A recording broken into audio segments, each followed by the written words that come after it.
There's a website out there called Alternet. On its website, it says it is an award-winning news magazine and online community that creates original journalism and amplifies the best of hundreds of other independent media sources. Alternet's aim is to inspire action and advocacy on the environment, human rights and civil liberties, social justice, media, healthcare issues, and more. Well, I guess inspiring action and advocacy on human rights, civil liberties, and social justice, they have up a column today. And let me just read you the beginning of the column. In the immortal words of Megatron in Transformers the movie, Herman Cain's speech at CPAC, the Conservative Political Action Conference, really is bad comedy. As you know, I find black garbage pail kids, also known as black conservatives, fascinating, not because of what they believe, but rather because of how they entertain and perform for their white conservative masters, and calls it race minstrelsy as an American popular form of mass entertainment when black actors would often have to pretend to be white men. They go on, and there are comments related to this around the internet today, referring to Herman Cain as an Uncle Tom, as a monkey entertainer for whites I saw on one left-wing website. Just horrible, horrible stuff because he thinks for himself and is a conservative. And I saw this today, and I was like, we got to talk about this. I'm glad that you were kind enough to invite me to come on to respond to that article that was out there today. Well, you know, Herman, I'm dumbfounded by reading this. I mean, you know, this is what the left says the right is like, yes. and yet you find this stuff all the time on left-wing websites. What do you think about this? Well, my reaction is I've talked a lot about liberals only have three tactics: shift the subject, ignore the facts, and name call. And, you know, I've been called Uncle Tom, Oreo, sellout, shameless, but this is a new one. And they had to really dig deep into the name-calling barrel to come up with, you know, saying something about, you know, being a black minstrel entertaining white conservatives. And I think that they also called me a monkey in the window. But in the vernacular of my grandfather, I does not care. This is how desperate the liberals are. Now, here's the second reason, Eric. My second thought after I saw this article, which wasn't until later today because I was engaged in doing something serious, like making some decisions at a board meeting.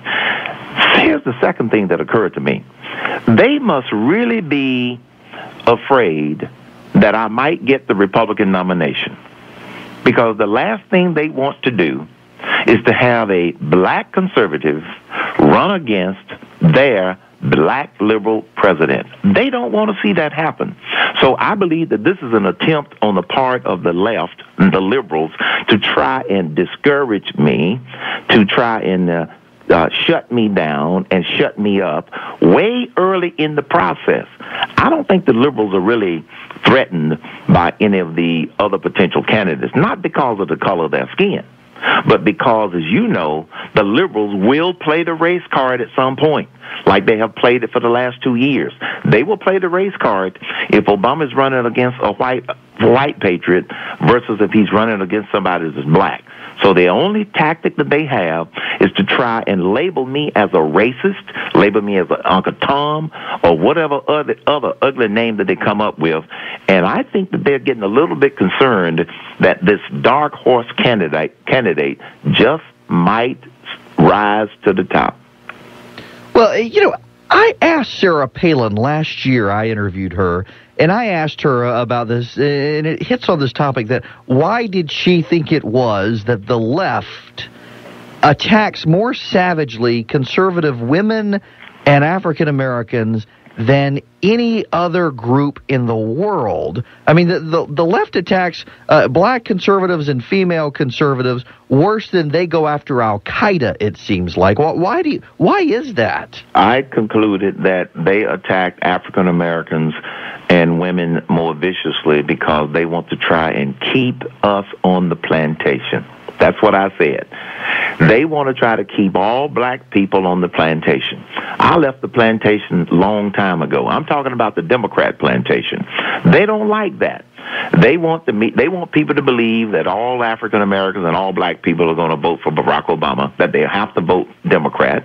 And I got to tell you, this is the other thing that they are in denial of.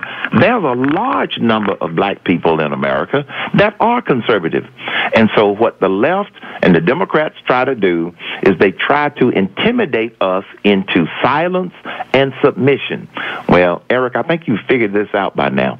You're not going to silence and get this black man who happens to be American to be silent, and they certainly are not going to intimidate me into submission. They do it to try to keep blacks on the plantation and not dare disagree with the so-called black leadership or the Democratic Party.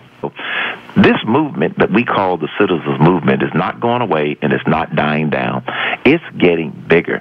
Do you know the CPAC, they exceeded the attendance last year, and some of the negative prognosticators were saying that, oh, it's going to be down because of the economy. It's going to be down because of the Tea Party people are going to go back and sit on their sofas. No, they're not. Conservatives are still growing in number, and they're showing up in big numbers at events that are coming up. And I got to tell you, the wave of Tea Party events that are going to take place at the end of this month out in Phoenix, headed up by the Tea Party Patriots, that's going to be a big event. Man, I've gotten invited to at least 24 Tea Party rallies on April 15th. I can't do them all, but there are going to be dozens of them around the country. So this movement, Eric, this conservative movement, the citizens movement, it is growing, and I got to tell you, it encourages me.